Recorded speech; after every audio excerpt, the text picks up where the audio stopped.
This week at work, it's been a busy week. I managed to enjoy two fairly substantial workshops with around 50 business owners, established business owners, on two occasions over a 4-hour period each, where we look at how you scale and grow and what you can do differently in a world of change.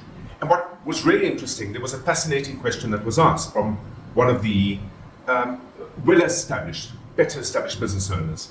And the question was asked, when you've got everything that you need and you've met all your wants and requirements and you're in your business and it's doing okay, how do you find drive to actually take it to the next level? Because very often in doing more, when you have what you want and you have what you need, it comes at a cost of your lifestyle or the easy ride that you have well earned in the last 10, 15, 20 years.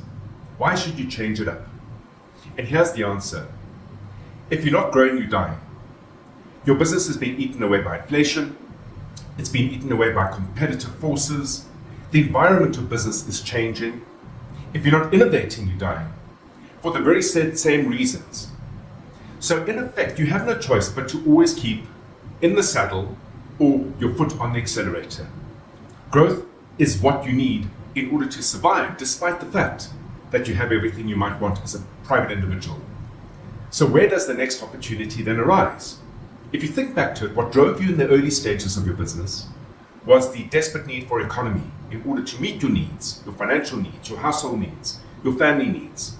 And at some point in time, it might have been 5, 10, 15 years down the line, you were earning sufficient income to meet those requirements. And after that, you still wanted to earn more in order to meet your wants, your larger aspirations. Let's call it the discretionary spend.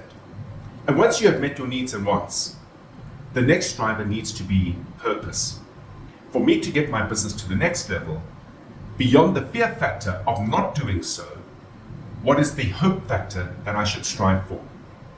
And finding purpose when your needs and your wants are met is an essential job for every business owner. If you don't manage to find that purpose, then your appetite for investment and hitting the accelerator hard to grow and innovate and therefore stay relevant and therefore maintain what you have is unlikely to occur. The fear factor is simply not enough. It's food for thought.